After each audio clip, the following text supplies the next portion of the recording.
জয় জগদীশ্বরী শ্রী শ্রী দুর্গা মায়ের জয়। আজ শুভ মঙ্গলবার। মায়ের আশীর্বাদে আশা করি সমস্ত মায়ের ভক্তগণ সকলেই ভালো আছে এবং মা যেন সকলকে ভালো রাখেন।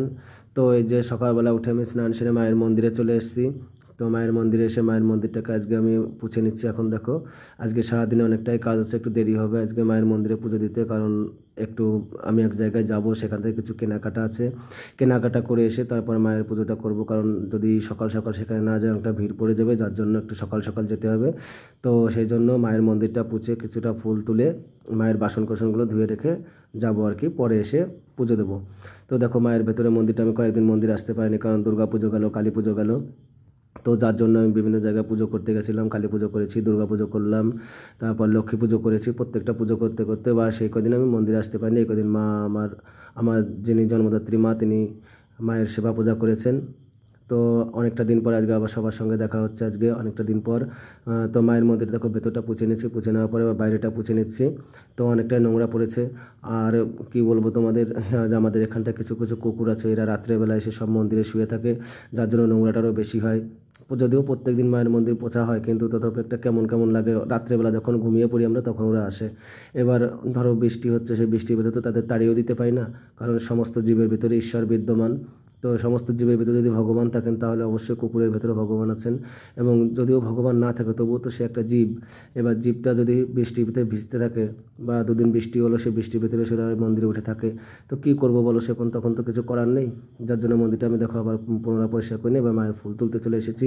এমনিতে আমাদের বাড়িতে ফুল খুব কম, তারপর আরও শীত চলে এসছে, যার জন্য জবা ফুলগুলো খুব কম ফুটছে। তো কয়েকটা জবা ফুল ছিল, সেগুলোকে আমি তুলে নিলাম। তুলে নেওয়ার পর মায়ের বাসনগুলো আমি মাজতে চলে এসেছি। দেখো অল্প কয়েকটা বাসন, তো সেই বাসনগুলোকে আমি সার্ফ সোঁটা দিয়ে ভালো করে সুন্দর করে মেজে নিচ্ছি। মেজে নেওয়ার পর ধুয়ে নেব, ধুয়ে নিয়ে উপর করে দিয়ে আমি চলে যাব আমার কাজে। তো কাজ থেকে ফিরে এসে তবে মাকে আবার আমি মায়ের পুজো বা সেবা সেটা দেবো। তো দেখো এই যে সমস্ত বাসনগুলো আমার মাজা হয়ে গেছে। মাজা হয়ে যাওয়ার পর এবার কাজ সেরে এসে আমি পুনরায় আবার স্নান করে মায়ের মন্দিরে প্রবেশ করেছি। এই দেখো এক একটা করে জবা ফুল দিয়ে মায়ের যে ঘর, সেই ঘরগুলোকে সাজিয়ে দিচ্ছি। তো যদি কিছু বেশি ফুল হয়, তাহলে কিন্তু অবশ্যই সাজাতে ভালো লাগে, দেখতেও সুন্দর লাগে, নিজের মনটাও ভালো লাগে। এবং মায়ের মন তো আশা করি পুষ্পতে তিনি খুশিই হন। যদিও ভক্তি ছাড়া কোনো কিছুই মা চান না, একমাত্র যিনি যদি শুদ্ধ ভক্তি বা অটুট ভক্তি কেউ মাকে অর্পণ করতে পারে, মা সেটাই গ্রহণ করেন। যিনি হলেন শক্তির আধার, যিনি শক্তি সৃষ্টি, যিনি শক্তির আধার বা শক্তি যার থেকেই উৎপত্তি হয়, তার কাছে তো কোনো কিছুই অধরা নয় বা অচেনা নয় বা অজানা নয়।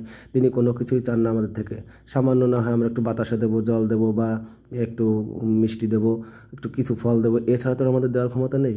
কিন্তু জগৎ জননী যিনি শক্তির আধার, তিনি কি এসব আমাদের কাছে চান না? তিনি চান না। তিনি চান শুধুমাত্র একটু ভক্তি। ভক্তির জন্যই ভগবান। ভক্তিভাবে যদি ভগবানকে কেউ এক হাত বাড়িয়ে ডাকে, ভগবান তাকে দেখা দেওয়ার জন্য 10 হাত বাড়িয়ে ডাকে। আর ভক্তিভাবে যদি ভগবানকে দর্শন করার জন্য কেউ এক পা এগিয়ে যায়, ভগবান ভক্তকে দর্শন দেওয়ার জন্য তিনি 10 পা এগিয়ে যান। এবার দেখো নৈবেদ্য একটু বাতাসা দিয়ে সাজিয়ে নিয়েছি। নেওয়ার পর এবার যার যার নৈবেদ্য তার সম্মুখে দিয়েছি। এই যে গোবিন্দ নৈবেদ্য, যার জন্য তুলসীপত্র দিয়েছি, দেখো দিয়ে গোবিন্দের সামনে দিয়ে দিলাম, এবং অন্যান্য দেবদেবীদের সামনে তাদের নৈবেদ্যটা দিয়ে দিচ্ছি। দেওয়ার পর এবার মায়ের দেখো মঙ্গল দর্শন। এই যে মায়ের মঙ্গল দর্শন। আমাদের এই মা খুবই জাগ্রত, ইনি কোনো ভক্তকে আজ বিমুখ করে পাঠানি আজ অবধি। এই মায়ের মুখ দর্শন করে একবার যে কোনো কাজে গিয়েছে, সেই কাজে সে সফল হয়ে ফিরেছে, বিফল এখনও পর্যন্ত কেউ হয়নি।